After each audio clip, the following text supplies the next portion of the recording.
Assalamualaikum warahmatullahi wabarakatuh. Alhamdulillah. Wassalatu wassalamu ala rasulillah wa ala alihi wa sahbihi wa man walah wa ba'du. Faya ibadallah, usi nafsi wa iyyakum bitaqwallahi faqad fazal muttaqun fala tamutunna illa wa antum muslimun. Faqala ta'ala, ya ayyuhalladzina amanu taqullaha haqqa tuqatih wa la tamutunna illa wa antum muslimun. Saudara-saudariku, Bapak dan Ibu sekalian, sahabat-sahabat yang tergabung dalam kajian musyawarah, semoga senantiasa dirahmati, disayang dan diampuni oleh Allah Subhanahu wa taala. Pertama saya mohon maaf, saya duduk sedikit lebih tinggi dari teman-teman sekalian dan insya Allah tidak mengurangi kemuliaan Anda di hadapan Allah, karena Allah tidak akan pernah melihat bagaimana posisi kita di atas atau di bawah, tapi lebih kepada keikhlasan kita dan memperbanyak untuk beramal soleh di hadapan Allah Subhanahu wa taala. Kemudian yang kedua, teman-teman sekalian, hari ini saya akan melanjutkan kembali apa yang telah kita kaji di pertemuan-pertemuan yang telah terdahulu, yaitu terkait dengan fikih salat. Namun seperti biasa saya akan berikan kesempatan untuk kita berdialog sehingga waktu kita bisa lebih efektif untuk mendalami tuntunan syariat dalam Islam, sehingga hal-hal yang mungkin ingin dikomunikasikan atau kita ingin dapatkan solusi khususnya dalam bimbingan Al-Quran dan Sunnah Rasulullah SAW bisa kita dapati. Ya, kita akan coba masuk dulu pada kajian kita sehingga kurikulum kita bisa tersambung. Ya, saya mohon izin kita membuat sebuah kurikulum supaya kajian kita teratur gitu ya, dan ada bahasan yang jelas untuk dikaji. Kita di fikih salat karena ini memang yang paling dasar yang harus dikuasai oleh setiap muslim supaya manfaatnya kembali kepada kita. Jadi saya ingin berikan persepsi dulu supaya kita sama-sama benar persepsinya sesuai dengan ketentuan Al-Quran. Allah menyampaikan semua ibadah yang saya perintahkan itu sesungguhnya manfaatnya kembali kepada kita yang menunaikan, bukan kepada Allah. Jadi even Allah memerintahkan kita sholat pun, Allah nggak butuh dengan sholat kita. Semuka langit dan bumi tidak menunaikan sholat, tidak akan pernah menurunkan status Allah sebagai Tuhan. Tetap Allah Tuhan. Tapi ternyata kata Allah, kita yang butuh dengan sholat itu. Karena saat kita menunaikan sholat dengan sempurna, maka semua manfaat sholat kembali kepada diri kita. Apakah itu sifatnya ketenangan?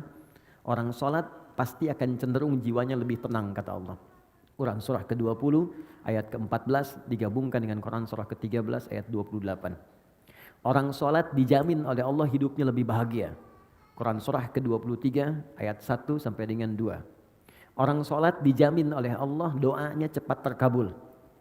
Anda dekat dengan orang tua memberikan apa yang kita minta. Anda dekat dengan pimpinan di kantor, maka akses pekerjaan dimudahkan. Anda dekat dengan Allah, logika yang sama, apa yang tidak ada batas bagi Allah? Apa yang mustahil bagi Allah? Maka orang yang sholat, apapun yang dia minta, sepanjang benar sholatnya, maka Allah akan cepat mengabulkan apa yang dia minta. Itu ada di Quran surah ketiga ayat 38 sampai 39. Bahkan nanti ada orang yang sering menyebut Allah dan dia sering disebut Allah. Saking disanjungnya oleh Allah, ada orang yang belum minta seketika kebutuhannya dipenuhi oleh Allah Subhanahu wa taala. Itu di Quran surah kedua ayat 152. Fadhkuruni adzkurkum. Zikir padaku, aku akan menyebutmu. Di antara makna zikir itu salat. Quran surah ke-20 ayat ke-14. Orang salat pasti baik. Karena itu Nabi mewasiatkan pada setiap orang tua supaya anak itu dari kecil dididik salat. Nah, ini sering saya tekankan pada pendidikan sekarang nih. Ya, ada teman-teman yang buka TK, SD dan sebagainya. Ini kadang tangganya melompat lebih jauh. Ya, tangga kedua belum selesai, sudah naik ke tangga kelima. Anak TK sekarang fikih salat belum selesai, fikih haji udah manasik gitu. Ini untuk sinergi aja gitu ya. Baik. Jadi kenapa Nabi minta ajarkan anakmu dari sejak kecil sholat? Karena rahasia sholat selanjutnya akan membentuk pribadi baik. Itu rahasianya di Quran surah ke-29 ayat ke-45. Inna sholata tanha 'anil fahsya'i wal munkar. Sungguh sholat yang ditunaikan dengan benar akan menjauhkan pelakunya dari dua sumber keburukan. Satu fahsya, dua munkar. Tidak ada yang ketiga. Jadi prinsipnya semua orang yang sholat pasti mendapatkan manfaat-manfaat terbaik dalam hidup. Tapi pertanyaannya, mohon izin, maaf sekali lagi, kenapa kita melihat orang sholat bahkan tidak mendapatkan satu di antara apa yang disampaikan tadi? Quran mengatakan orang sholat pasti baik. Tapi kenapa sekarang ada orang sholat berbuat yang tidak baik? fahsya dikerjakan. Fahsya itu kan termasuk pornografi, porno aksi, LGBT, kata-kata jorok, kata-kata kotor itu fahsya. Betapa banyak sekarang orang berkata yang kotor, menonton yang tidak baik, tapi juga sholat. Kan unik gitu. Mungkar itu jelas, semua yang diingkari hati. Sumbernya nafsu perut dan akal. Mencuri mungkar, membunuh mungkar, merampok mungkar, berselisih mungkar. Ini yang paling aneh, dalam hal sholat ada yang berselisih. Cuman gara-gara satu bismillahnya dikencangkan, yang satu sir, bisa jadi nggak temenan gitu. Cuman beda-beda, gara-gara beda majelis ilmu, bisa saling mencela. Padahal sama-sama sholat. Apa persoalannya? Maka kata Al-Quran, biasanya ada dua sumbernya. Satu, kebanyakan orang sholat kurang khusyuk atau bahkan tidak khusyuk dalam sholatnya. Itu di Quran surah kedua, ayat ke-45 sampai 46. Dan yang kedua, ini persoalan klasiknya, maaf, kata Al-Quran boleh jadi orang sholat itu tidak paham, tidak mengerti apa yang ia kerjakan dan ia baca dalam sholatnya. Jadi ruku tapi nggak ngerti yang dilakukan. Sujud nggak paham yang dibacakan. Ya bagaimana kita bisa khusyuk kalau kita nggak menikmati apa yang kita lakukan? Anda bekerja tapi tidak paham yang dikerjakan, kan nggak akan maksimal pekerjaan. Anda sholat tapi tidak mengerti yang dibaca, bagaimana bisa merasakan kenikmatan? Ada orang dulu baru takbir, saking nikmatnya dalam takbirnya, itu sakit di kakinya nggak kerasa. Sahabat Ali bin Abi Thalib itu masya Allah pernah kakinya itu terkena duri. Ya, kalau bahasa Jepangnya kacugak. Kena duri kecil gitu. Jadi setiap disentuh sakit, dipegang sakit sampai teman-temannya datang sahabat ingin mengambil sakit. Ya, kata satu orang, beliau mengatakan, udah saya tahu kapan ngambilnya katanya. Saya tahu kapan mengambilnya. Sekarang jangan diganggu. Begitu tiba waktu sholat, dikisahkan sholat zuhur, begitu beliau takbir, yang satu kawannya mengatakan ini saatnya. Begitu takbir diambil durinya, nyaris tidak ada ekspresi apapun di wajahnya. Yang tadinya baru disentuh ya, sentuh sedikit udah terasa gitu. Wajah memerah, itu sudah takbir, gak ada ekspresi perubahan di wajahnya. Saking nikmatnya gitu. Ya, ada orang yang bahkan memprioritaskan sholat dibandingkan dengan tidurnya. Saking merasakan kenikmatannya. Bahkan puncak paling tingginya, ada memang orang sholat untuk mensyukuri semua nikmat yang Allah berikan. Bukan karena sholatnya. Karena merasa sudah banyak pemberian Allah yang belum disyukuri. Nah karena itu teman-teman, bagaimana mendapatkan semua kenikmatan itu? Maka Allah jelaskan keterangannya di Al-Quran, Nabi berikan detailnya dalam penjelasan sunnah beliau. Nah kita sudah sampai pada pembahasan di pertemuan lalu ke sujud kan? Baik ke sujud, sekarang kita akan masuk duduk di antara dua sujud. Saya akan terangkan pertama caranya, fikihnya, supaya benar cara kita menunaikan. Kedua bacaannya, dan yang ketiga hikmahnya. Apa esensi dari perbuatan itu? Apa hikmah dari bacaan itu, dan bagaimana kita mengaktualisasikan dalam kehidupan kita. Ingat rumus dasarnya, setiap gerakan dan bacaan sholat itu ada maknanya. Nanti pertemuan berikutnya saya coba bawakan buku-buku untuk referensi. Saya bawakan yang asli insya Allah, bahasa Arab. Masih asli ya, saya tunjukin. Ini kitabnya yang ini, kitabnya yang ini, kitab yang ini. Jadi saya gabungkan jadi satu. Oke, saya coba selesaikan, saya sedang menulis tentang buku sholat, fikih sholat. Nanti kalau sudah selesai, insya Allah mudah-mudahan bisa dibagikan. Baik teman-teman, kita fokus. Sekarang kita akan bangkit dari sujud ke duduk di antara dua sujud. Baik, pelan-pelan. Setelah ini saya mungkin hanya 30 menit menerangkan ini. Setelah itu kita kembali ke diskusi. Apa yang Anda ingin diskusikan, kita silahkan nanti share dalam sisa kesempatan yang mungkin kita dapatkan. Baik, posisinya sujud. Ada yang bisa bantu saya? Baik, tapi di sini kayaknya agak kurang ini ya, kurang kuat ya. Oh silakan, nanti ini tunjuk sana, terus tunjuk sampai ke belakang. Oke, silakan. Ayo mas, bismillah. Di sana ada layar kan ya, jadi kelihatan ya. Jadi walaupun tak nampak, ya bisa kelihatan sini. Mohon izin bisa sujud mas. Ya, mungkin akan lebih baik hadapnya ke arah sini aja. Tahan. Kalau sujud itu kan berarti dari i'tidal kan? Ya, saya mulai dari i'tidal, bangun dulu sebentar. Ya, sami Allahu liman hamidah. Oke, tahan sebentar sampai sini. Ini bisa tangannya diangkat menghadap ke sana, depan. Bisa sejajar dengan bahu di sini, ya. Di hadis Muslim nomor hadis 397, termasuk di Al-Bukhari nomor hadis 711. Kalau ditanya siapa yang meriwayatkan, namanya sahabat Abu Hurairah, Dapatnya dari mana? Namanya Khalad bin Rafi Az-Zuraiqi, langsung dari Nabi SAW.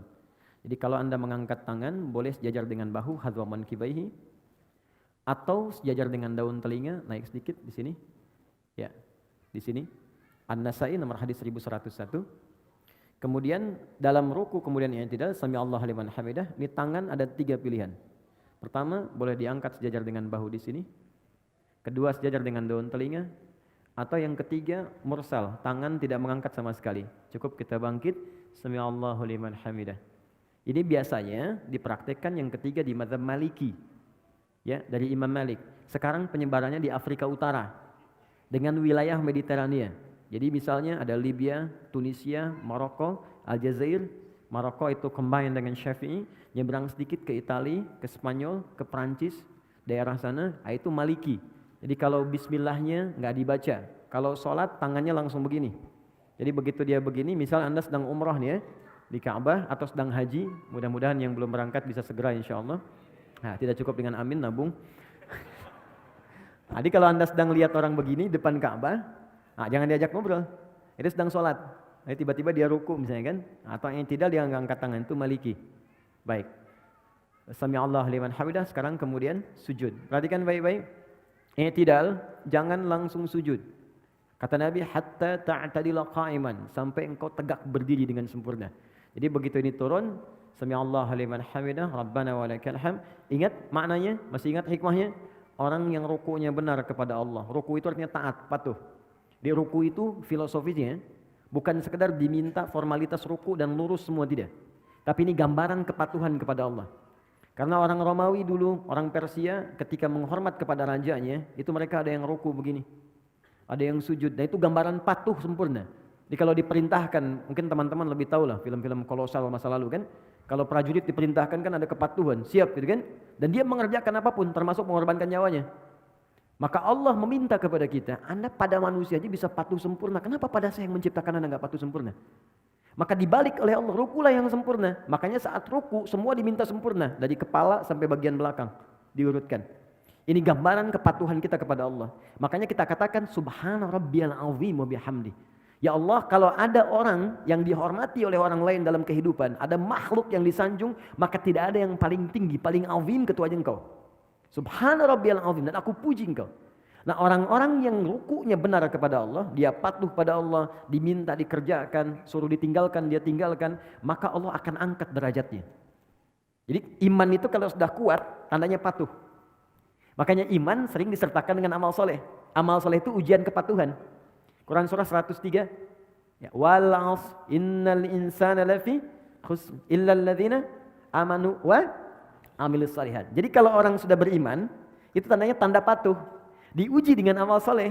Ada sholat, makanya sholat dibuka dengan kalimat iman. Alladzina yu'minuna bil ghaib wa yuqimuna shalah. Iman dulu baru sholat. Puasa dibuka dengan iman. Al-Baqarah 183. Ya ayyuhalladzina amanu kutiba alaikumus siyam. Iman dulu baru sholat. Artinya kalau kita sudah ruku, kita itu siap patuh. Kata Allah kerjakan, kerjakan. Kata Allah tinggalkan, tinggalkan. Dan kata Allah, aku enggak butuh dengan itu, ini untuk kamu. Makanya orang-orang yang imannya sempurna, maksudnya patuh, maka Allah akan angkat derajatnya. Maka digambarkan lewat i'tidal. Allah mengangkatnya dengan sempurna. Itu dalilnya ada di Quran surah ke-58 ayat 11. Yarfa'illahu alladhina amanu minkum. Allah akan angkat derajat orang-orang yang sempurna imannya di antara kalian. Ditunjukkan dengan kepatuhan. Begitu diangkat dikatakan sami Allahu liman hamidah. Ya Allah, saya mendengar apa yang kau perintahkan, saya patuh. Sami'na wa ata'na.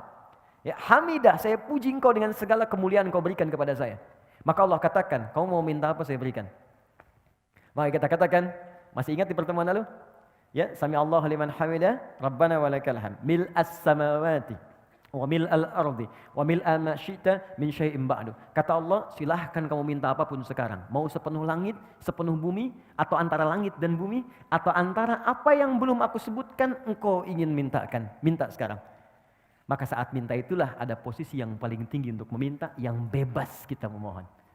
Dalam berdiri terbatas, ruku terbatas. Sekarang yang selanjutnya itu yang paling dahsyat. Sangat luar biasa, itulah sujud.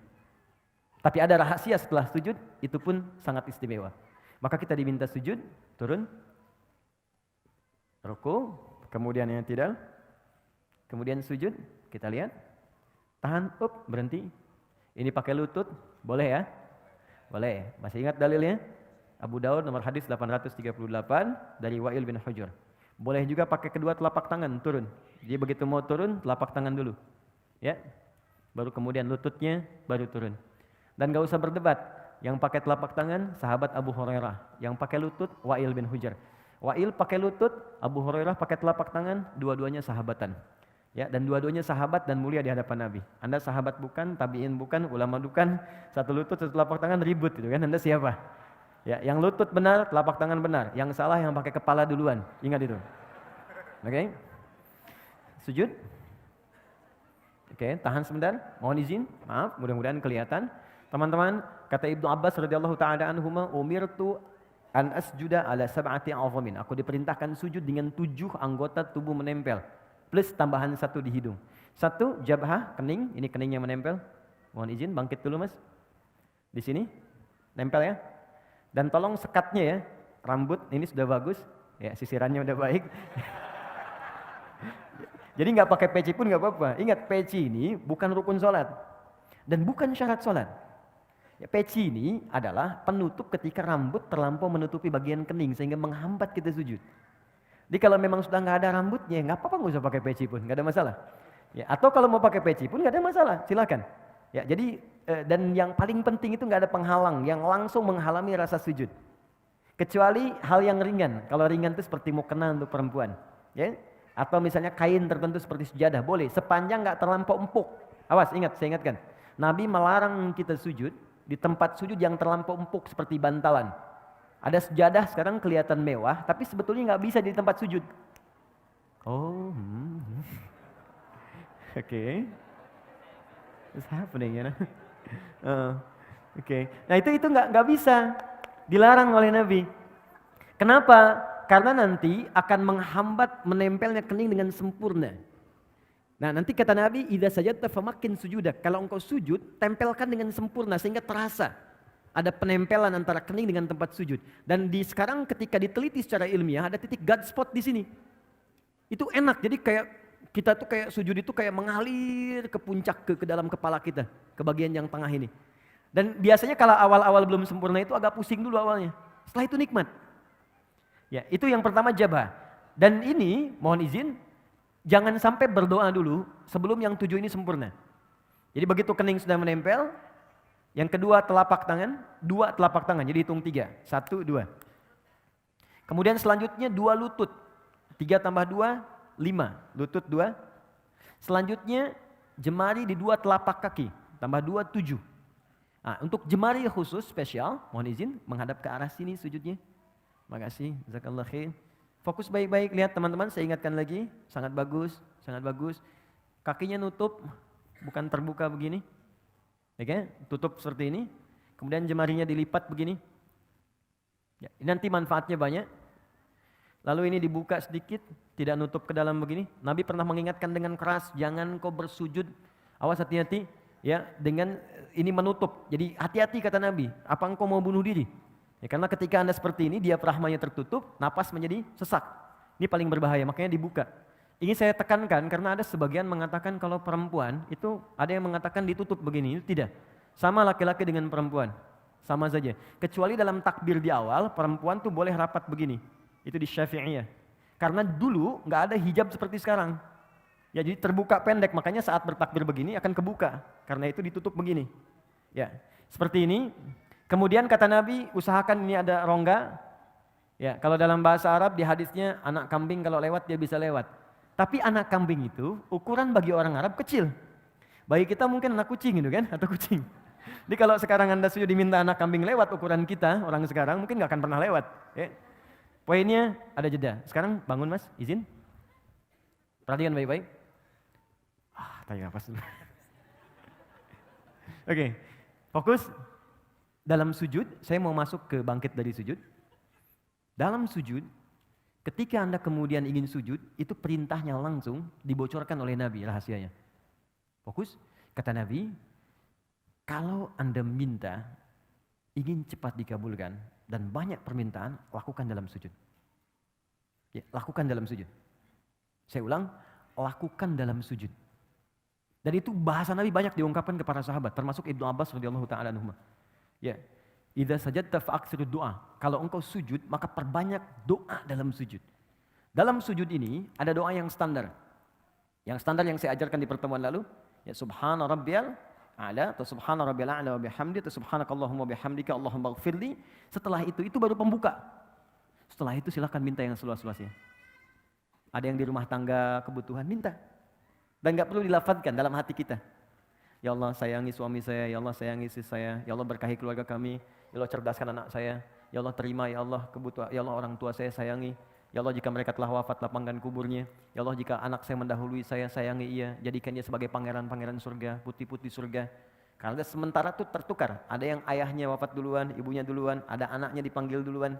Nabi pernah berita gembira pada seorang ibu yang mengandung, tiba-tiba ketika melahirkan anaknya wafat. Ibu itu bersedih, lalu turun sebuah kalimat yang sangat indah. Dia sudah menjadi bidadari dan pangeran di surga. Kenapa engkau orang tuanya mesti bersedih? Dan kalau orang tuanya benar, beramal dengan sempurna, maka anak itu akan menghijab dia dari neraka. Itu tabungan yang sangat indah. Ada orang tua mendidik anak sampai dewasa dan belum sampai level itu. Anda dikasih hadiah duluan gitu. Bahasa Nabinya begitu, kamu saya kasih hadiah, kenapa kamu bersedih? Dan semua orang akan wafat sesuai dengan ajalnya. Ima sekarang atau besok. Kamu menangis pun tidak akan menghentikan ajal dia tiba. Tapi engkau berjuang, engkau mengandung, engkau berdoa. Dan engkau menginginkan anakmu baik, aku kabulkan. Dan dia akan menghijab engkau sampai di akhirat. Cuman jangan sampai engkau berpisah dengan dia. Anakmu sudah fitrah baik, engkau berbuat maksiat.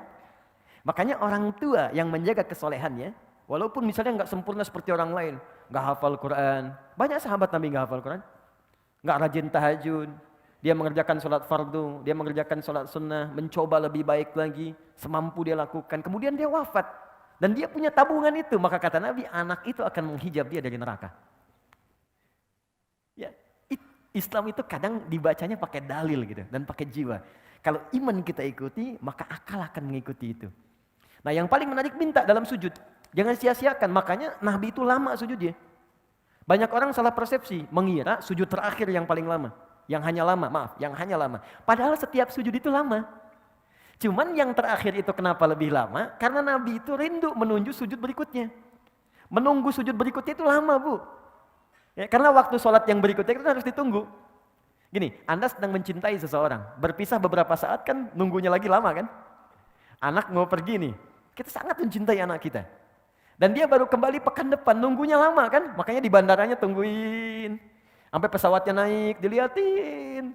Garudanya udah terbang, padahal naiknya pakai Emirates sebenarnya kan?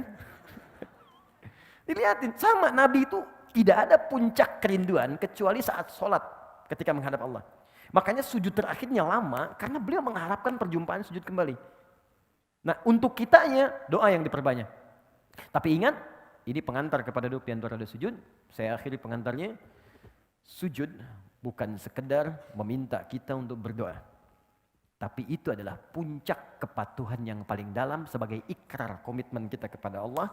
Supaya kita benar-benar patuh dalam hidup ini dari ujung kepala sampai ujung kaki. Anda bayangkan, ruku saja, ruku benar. Komitmen patuh kita, Allah akan angkat derajat kita. Maka bagaimana dengan orang yang komitmen dari ujung kepala sampai ujung kakinya akan patuh kepada Allah? Ya Allah saya siap patuh, saya akan gunakan mata saya untuk melihat apa yang engkau perkenankan saja. Yang tidak engkau perkenankan, saya tidak akan lihat. Tunduk, sujud. Patuh. Ya Allah saya patuh, lisan saya hanya akan saya gunakan pada yang apa engkau inginkan. Yang engkau larang, aku akan jauhi. Maka tunduk, patuh, sujud, jatuhkan oleh kita. Dari ujung kepala sampai ujung kaki. Maka tahu apa yang terjadi? Begitu Anda kemudian bisa melakukan itu dengan semaksimal yang kita bisa, maka kita akan diangkat lagi oleh Allah dan langsung diberikan oleh Allah 6-7 jenis kalimat yang kalau itu dibacakan sudah selesailah semua persoalan kehidupan kita dunia sampai akhirat. Ya, dan cara mengangkatnya bukan berdiri lagi. Karena orang saat diangkat berdiri pun bisa lelah. Tapi Allah dudukkan. Bukankah duduk lebih santai dibandingkan dengan berdiri? Maka orang setelah sujud, bangkitlah dia dari sujudnya, tidak langsung dia berdiri, tapi diminta duduk di antara dua sujud itu. Perhatikan, sujud, silakan, Mas. Bismillah. Nah, silakan. Itu biasa, kiblat itu bisa beralih ya dari Masjidil Aqsa ke Masjidil Haram. Ya, boleh. Boleh, silakan. Boleh. Iya, asal tidak ke Old Trafford aja. Oke, bismillah. Sudah? Sekarang sudah sujud? Paham ya? Kenapa diminta sujud? Bukan sekedar kita memohon kepada Allah, tapi permohonan itu diikat dengan komitmen. Ingat, kalau Anda ingin cepat dikabulkan permohonannya, maka cepat pula lakukan apa yang Allah mintakan. Adil kan? Kata Allah, saya minta ini, kerjakan. Begitu kita kerjakan, kamu minta apa? Saya kabulkan. Nah, ini gambaran patuh dari ujung kepala sampai ujung kaki. Begitu semua dikerjakan dengan baik, Anda bangkit. Maka Anda katakan Allahu Akbar. Baik? Ya, saya masuk ke caranya dulu. Saya masuk ke fikihnya. Yuk kita mulai ke cara duduknya. Mohon izin maju sedikit. Terima kasih. Ya, silakan duduk. Oke, fokus baik-baik. Teman-teman, ada 2 jenis duduk dalam salat. 1, iftirash. 2, tawarruk. Ya, saya tuliskan sebentar. Jangan nengok, sedang salat. Oke. Saya mau izin, saya pakai jubah hari ini karena ada yang ngasih saya. Saya kalau dikasih saya langsung pakai untuk ibadah dulu. Ya, setelah itu baru saya simpan. Jadi untuk menyayangi orang yang ngasih. Lihat sini. 1 iftirash. Enggak pakai hamzah. Iftirash pakai sin besar. 2, tawarruk. Pakai kaf. Gini, pelan-pelan. Boleh melihat ke sini kalau ingin melihat ke sini, ya. Iftirash akar katanya dari kata farasya. Kemudian ada firash, sesuatu yang terhampar, terbentang. Ya, Quran surah kedua Al-Baqarah ayat ke-22. Allazi ja'ala lakumul arda firasya. Allah yang telah menjadikan bumi itu di dalamnya ada hamparan. Ini bukan bumi datar. Ya, bukan bumi datar. Maksudnya di bumi itu kalau Anda keluar dari bumi, pengen tahu bentuk bumi, keluar dari bumi, lihat. Maka akan Anda lihat bentuknya. Tapi kalau Anda hidup di bumi, supaya saya mudahkan kehidupan, saya jadikan hamparan supaya Anda bisa pijak. Nah, firash itu hamparan. Kasur disebut firash karena terhampar. Kalau kasurnya bulat nggak bisa kita tidur di situ. Ya. Kemudian yang paling menarik, kalau kita berusaha menghamparkan sesuatu dengan sempurna, maka tambahkan alif dengan ta sehingga kalimatnya berubah dari firash menjadi iftirash.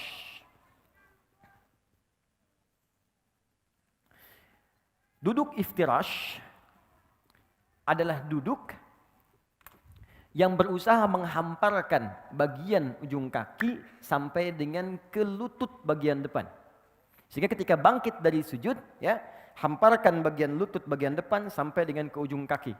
Dan duduk dengan sempurna, baik itu yang kaki sebelah kanan ataupun yang kirinya. Bagaimana cara duduknya? Kita lihat dulu. Saya ajarkan caranya dulu sebelum kebacaan. Izin. Bismillah. Lihat sini teman-teman. Nah ini, jadi ketika kakinya dihamparkan, dilipat ke belakang. Jelas?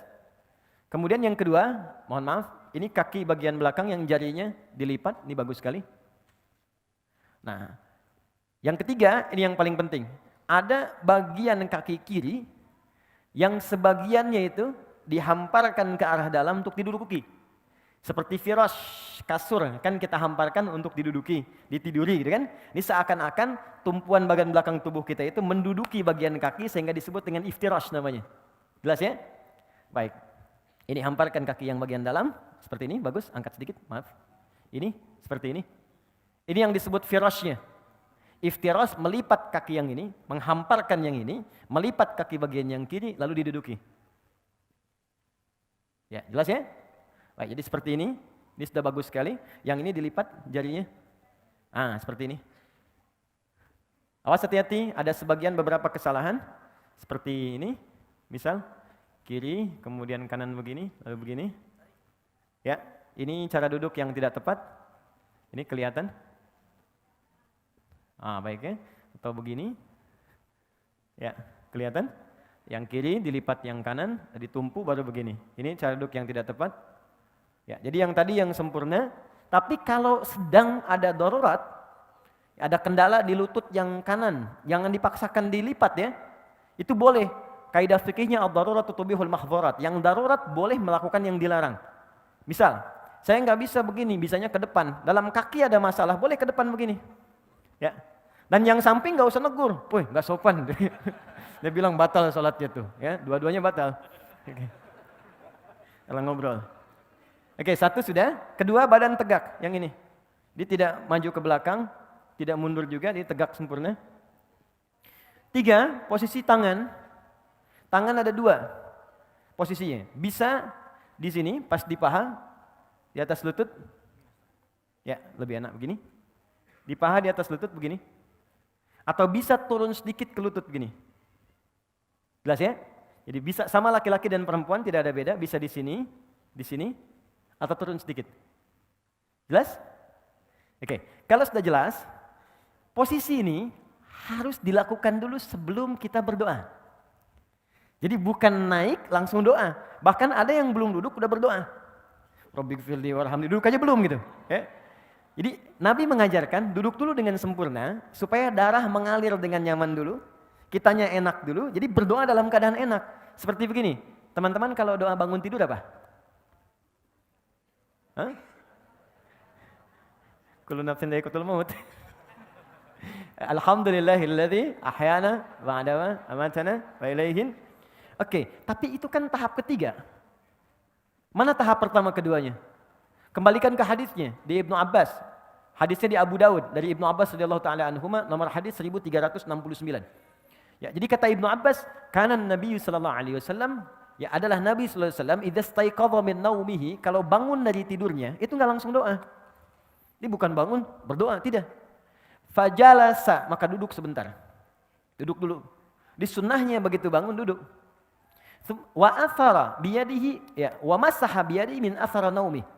Wa masaha biyadihi min athari naumi. Kemudian menghapuskan, menghilangkan dengan bagian tangan yang diduga bersih. Makanya sebutnya yad.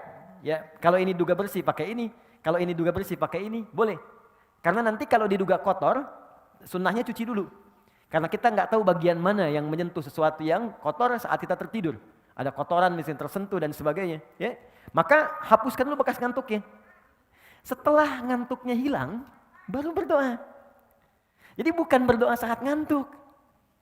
Karena ada orang baru bangun duduk begini sudah berdoa. Alhamdulillahilladzi ahyana ba'da.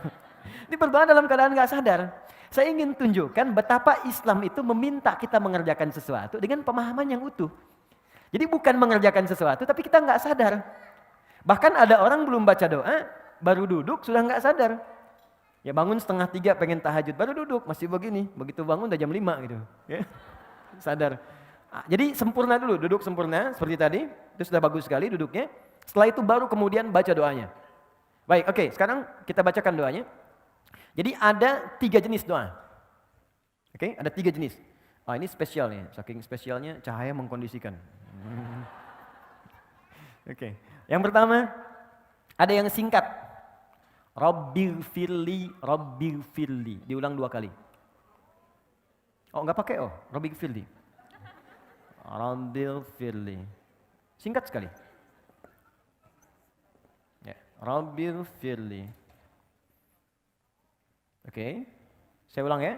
Anda boleh ikuti. Rabbighfirli. Rabbighfirli. Cukup sekali kita ucapkan Rabbighfirli, ulang sekali lagi. Jadi 2 kali disebutkan. Rabbighfirli, Rabbighfirli. Ini bagian pertama. Hadisnya sahih? Tahan. 2, ada yang sampai 3 lafaz. Rabbighfirli, warhamni, warzuqni. Sampai 3 lafaz. Ada yang sampai 4 sampai 5 lafaz. Rabbighfirli, warhamni, wajburni, warfa'ni, warzuqni. Ada yang 6 lafaz ditambahkan dengan wa'fu anni, atau ada yang afini. Maka rabbighfirli, warhamni, wajburni, warfa'ni, warzuqni, wa'afini. Jelas? Baik, ada yang memasukkan sampai 6 saja, sampai wa'afini, sampai 7. Yang wa'fu anni enggak dimasukkan. Baik ya, enggak ada masalah. Karena ada beberapa referensi menyebutkan dengan tambahan wa'fu anni. Walaupun itu syarah sebetulnya, syarah ya. Kalau kita cukupkan sampai wa'afini boleh. Wa'fu anni, ada dalil juga, walaupun dalil sifatnya syarah. Tapi tidak harus langsung diperdebatkan juga. Toh tidak akan juga mengganggu sah tidaknya sholat seseorang. Balikan sini. Saya tuliskan. 1. Rabbighfirli. 2. Warhamni. 3. Wajburni. 4. Warfa'ni. Kita masukkan saja. 5.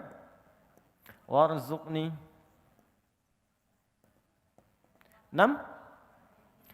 Wa'afini. Yang tambahan. Wa'fu anni. Rabbighfirli warhamni wajburni warfa'ni warzuqni wahdini. Belum disebutkan. 1, 2, 3, 4, 5, 6, 7. Jadi yang plus tadi saya sebutkan saya kotaki. Jadi kalau Anda mau nggak bacakan ini nggak ada masalah. Jelas ya? Sampai di sini. Kalau mau tambahkan dengan syarah tadi silahkan. Karena ini semakna dengan yang ini. Tapi ini lebih dalam. Oke, sekarang pelan-pelan. Fokus ini. Lihat baik-baik. Rabbighfirli, ya Allah ampuni aku. Baik. Saya mau tanya pada teman-teman. Siapa yang ingin dicintai Allah? Alhamdulillah. Boleh angkat tangan? Oke, tahan. Allah itu kalau sudah mencintai seorang hamba, maka yang pertama diberikan bukan dunia. Ingat itu. Jadi jangan Anda persepsikan kalau status sosial di dunia kita meningkat itu tandanya cinta Allah datang. Belum tentu. Kedudukan meningkat, harta bertambah, jangan dipersepsikan Allah sedang menyayangi kita. Kalau saat yang bersamaan, ciri ini tidak kita dapati. Ternyata ketika Allah mencintai seorang hamba, maka yang pertama Allah berikan adalah ampunan dari semua dosa yang pernah ia kerjakan. Itu ada di Quran surah ketiga ayat 31. Paling kiri sebelah atas di mushaf. Qul in kuntum tuhibbunallaha fattabi'uni yuhibbukumullahu wa yaghfir lakum dzunubakum. Katakan Muhammad pada umatmu semua, jika kalian serius mencintai Allah, maka buktikan cintamu dengan mengikuti semua tuntunan Rasul. Ikuti. Kata Nabi jadi baik, baik. Kata Nabi sholat, sholat. Kata Nabi berhijab, berhijab. Kata Nabi tinggalkan ini, tinggalkan. Nah, yang paling menarik, yuhibbukumullah, Allah akan cintai kalian. Ketika cinta Allah itu diberikan, ini yang paling indah. Wa yaghfir lakum dzunubakum, maka yang pertama diberikan adalah ampunan dari semua dosa. Jadi di Al-Qur'an itu ada redaksi begini, ada dzunub, ada dzambun. Dzambun itu satu kali dosa. Sekali dosa.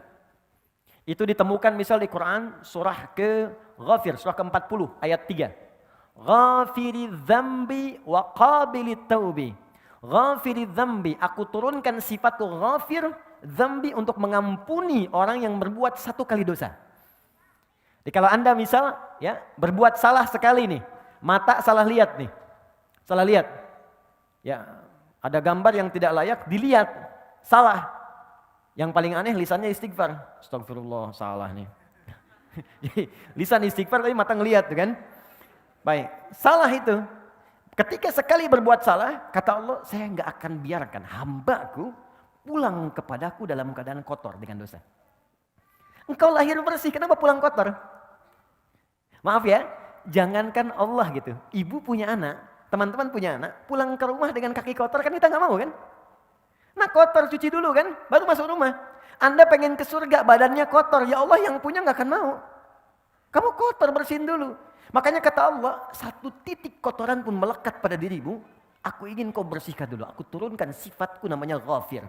Engkau minta ampun padaku, aku ampuni dosamu walau sedikit. Tapi pertanyaan saya, siapa yang punya dosa sedikit? Yang punya dosa sedikit angkat tangan, saya pulang. Oke, mata berapa kali berbuat salah? Telinga salah dengar, lisan salah ucap. Pikiran juga sudah salah. Ustadz belum datang, udah 30 menit, kemana sih Ustadznya? Iya ya. Oke, kaki berapa kali salah melangkah? Udah banyak dosanya. Maka ketika itu diakumulasikan, kemudian dikumpulkan, maka berubahlah kemudian kalimatnya dari dzambun menjadi dzunubun.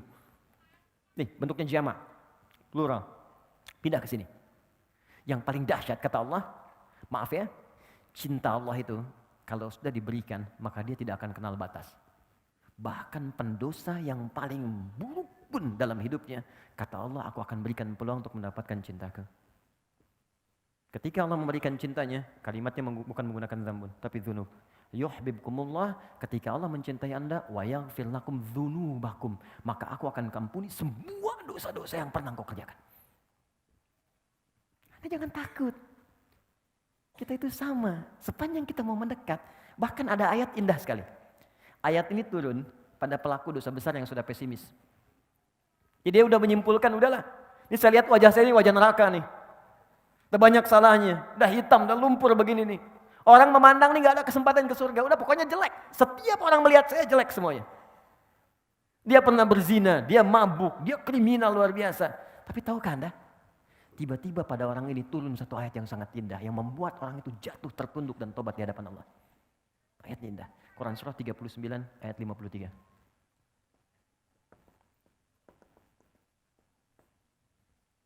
Kata Allah, "Qul," katakan Muhammad, "Ya ibadiyalladzina asrafu ala anfusihim." Katakan pada hambaku yang telah mengoleksi banyak dosa dalam hidupnya. Israf itu sesuatu yang berlebihan. Jadi kalau Anda diundang ke resepsi pernikahan, ada prasmanan, Anda makan sekali. Tapi kalau Anda ngantri 10 kali, itu israf namanya. Oke? Nah, ada israf dalam berbuat dosa. Jadi dosanya udah gak keukur. Bahkan saking gak keukurnya, kalau ada orang lain berbuat dosa, dia belum, rasanya belum lengkap. Oh, dia udah mengerjakan ini. Oh, saya juga bisa. Jadi kalau ada orang berbuat dosa, dia belum kerjakan, dia belum lengkap hidupnya. Israf. Itu ketika dia mau kembali, itu masih disebut hamba oleh Allah. Katakan pada hambaku, ibad, itu jarang disebutkan kecuali menunjuk pada hamba yang soleh. Buka Quran surah kedua ayat 186. Paling kiri sebelah bawah di mushaf. Wa idza sa'alaka 'ibadi 'anni. Kalau hambaku yang soleh saat Ramadan, dia ingin berdoa kepadaku, mencari-cari aku. Fa inni qarib, katakan Muhammad pada mereka, aku dekat. Wa ibadur rahmanil ladzina yamshuna 'alal ardi hauna. Di surat Al-Furqan, hamba-hamba Allah yang penyayang. Kalau jalan itu jalannya bagus. Anda bayangkan, penjahat yang tobat itu disamakan statusnya oleh Allah dengan hamba yang soleh. Jadi Allah itu sangat menyukai, maaf ya, penjahat yang tobat, orang salah yang tobat dibandingkan dengan orang soleh yang tidak pernah merasa salah. Jadi Allah sangat mencintai orang salah yang bertobat dibandingkan orang soleh yang tidak pernah merasa salah. Jadi ketika Anda berbuat dosa sebanyak apapun kata Allah dan Anda ingin tobat, apa kalimatnya? La taqnatu min rahmatillah. Kamu jangan putus asa dari rahmatku. Dan disebut hamba. Kamu sama dengan soleh yang lain. Cuman kamu tinggalkan aja perbuatan buruk kamu. Gini cara memahaminya. Anda punya anak. Anak itu sudah berbuat buruk yang sangat luar biasa. Keluarga sudah nggak enak. Di mana-mana disebutkan pokoknya nggak bagus. Udah mencela, udah merusak nama baik keluarga dan sebagainya. Tiba-tiba anak itu mau pulang. Anda terima nggak? Terima. Oke. Ketika dilihat disambut dengan senyuman? Belum tentu. Ngapain kamu kesini? Oh, kamu bukan anak saya lagi. Oh, lantas anak siapa? Oke, itu hamba. Tapi Allah tidak. Begitu seorang pelaku maksiat yang paling tinggi pun ingin bertobat, langsung disebut dengan kalimat ibad. Qul ya ibadiyalladzina asrafu. Katakan hambaku sini. Kamu mau tobat? Jangan putus asa dari rahmatku. Innallaha, teruskan ayatnya. Innallaha yaghfiru dzunuba jami'ah. Allah akan mengampuni semua dosa-dosa yang pernah kau kerjakan. Kenal Fir'aun? Oke. Ya. Nih ya. Fir'aunnya. Catat kalimat saya nih. Fir'aunnya. Fir'aun itu gelar bagi raja di Mesir, Farao, bahasa Arabnya Fir'aun. Hobinya bunuh orang. Al-Baqarah ayat 49. Jadi kalau ada perempuan yang mengandung, itu di sampingnya udah ada algojo. Satu mengawasi, satu pegang pisau. Jadi kalau lahir perempuan bebas. Perempuan bebas. Wa yastahyuna nisaakum. Kalau laki-laki langsung dibanting ke tanah, disembelih di hadapan ibu yang baru melahirkannya. Yuzabbihuna abna'akum. Mengaku Tuhan. Ana rabbukumul a'la. Saya Tuhanmu yang paling besar. Firaun. Orang sekarang paling banter ngaku nabi. Firaun ngaku Tuhan. Tapi itu tidak menghalangi kasih sayang Allah untuk memberikan dia hidayah. Kita sekarang sampai kiamat nabinya cuma satu, nggak pernah lihat lagi Nabi Muhammad SAW. Firaun langsung 2 nabi, Anda bayangkan. Musa dan Harun. Quran surah ke-20 ayat 43 sampai 44. Idhaba ila fir'auna innahu tagha. Musa dan Harun pergilah kepada Firaun, dia sudah mulai melampaui batas. Faqula lahu qawlan layyina la'allahu yatadhakkaru aw yakhsha. Coba ingatkan dia dengan kelembutan. Mungkin dengan lembut itu dia akan sadar dia salah. Anda bayangkan, saking rahmannya Allah, seorang yang mengaku Tuhan, hobinya bunuh orang, itu masih diberikan kesempatan dapat hidayah supaya balik lagi. Sampai nyawa itu di tenggorokan itu. Jadi, maksud saya gini, kalau Allah sudah tawarkan sifat yang sempurna ini, Anda belum bertobat juga, Anda butuh apa lagi untuk berubah? Anda akan wafat. Lihatlah ke cermin, kamu akan wafat. Innaka mayyitun fa innahum mayyitun. Kamu wafat, sesuatu kamu akan pulang. Masa pulang dalam keadaan kotor? Apa enggak malu kamu lahirnya bersih, pulangnya kotor? Dan itu dibuka di hadapan Allah semua. Nah, poinnya adalah ketika Allah mencintai seorang hamba, maka dia akan mendapatkan ampunan dari dosa. Yang paling menarik, fokus baik-baik. Yang paling menarik, artinya kalau ada seseorang yang diampuni dosanya oleh Allah, maka dia sudah mendapatkan cinta Allah Subhanahu wa taala. Fokus dari sini. 1.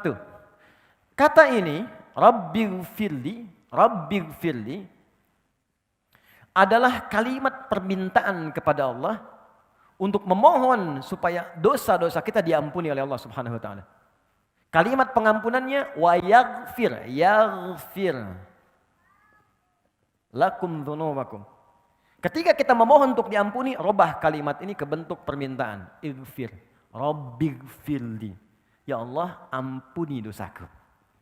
Ketika Anda meminta, persamaan terbaliknya, ketika Anda meminta diampuni dosa, saat bersamaan, bukankah Anda meminta dicintai oleh Allah? Karena orang yang diampuni dosa, persamaan terbaliknya akan mendapatkan cinta Allah. Jelas? Oke, sekarang kenapa kalimat ini boleh disebutkan tanpa menyebutkan kalimat yang lainnya? Rabbighfirli. Jadi teman-teman kalau sedang buru-buru, misal maaf ya, sedang jamak qashar atau sedang di perjalanan, itu ketika duduk di antara 2 sujud, Anda tidak harus menyempurnakan semuanya. Boleh cuman baca ini 2 kali diulang. Rabbighfirli. Tapi dibacanya pakai hati, bukan cuma di lisan. Maksudnya dikeluarkan di lisan, dikuatkan oleh hati. Rabbighfirli. Ketika Anda bacakan itu, perhatikan cara bacanya, fokus baik-baik. Karena ini kalimat yang sangat menentukan. Kalau Anda benar bacanya, maka Anda akan mendapatkan cinta Allah. Ini poinnya. Nah, apa gambaran bagi orang yang dicintai oleh Allah? Orang yang sudah dicintai oleh Allah, maka apapun yang ia inginkan dalam hidupnya, Allah akan kabulkan. Sepanjang itu ia butuhkan. Bahkan ada orang yang belum pernah minta, Allah langsung berikan. Anda cinta pada anak Anda minta sesuatu bukan karena belikan. Kalau Anda mampu. Anda dicintai Allah. Apa yang mustahil bagi Allah untuk diberikan pada kita? Ya, jadi kalau kita benar-benar minta ampun yang serius, itu cinta ini akan turun. Dan cinta itu persamaannya pemberian. Pasti orang yang mencintai objek tertentu pasti akan memberikan apa yang ia inginkan. Pemberian. Anda cinta istri Anda atau suami Anda, maka Anda akan persembahkan yang terbaik. Masak yang paling enak, berikan hadiah yang paling bagus, anak-anak disayang dengan baik, gitu kan? Allah mencintai kita, maka apapun yang kita minta pasti diberi. Selama itu kita butuhkan. Makanya ada di antara orang soleh yang dalam hidupnya selalu mengucapkan kalimat ini, istighfar, supaya mendapatkan cinta Allah. Ada tukang roti di zamannya Imam Ahmad bin Hanbal, sekitar tahun 164 sampai 170 Hijrah. Ya, itu kebiasaannya setiap adonan, bikin adonan, dia istighfar. Astagfirullah. Berhenti istighfar lagi, mau jalan istighfar lagi. Tiba-tiba, ini kisah menarik. Imam Ahmad datang ke Mesir. Perjalanannya cukup melelahkan, saking lelahnya singgah di satu masjid. Begitu singgah di masjid itu, ketahuan sama DKM, marbotnya lagi. Ya, begitu sedang tiduran kata marbotnya, ukhruj. Jangan tiduran di dalam, keluar. Imam Ahmad itu sangat populer, sangat dikenal ulama. Cuman kan zaman dulu nggak ada seperti sekarang.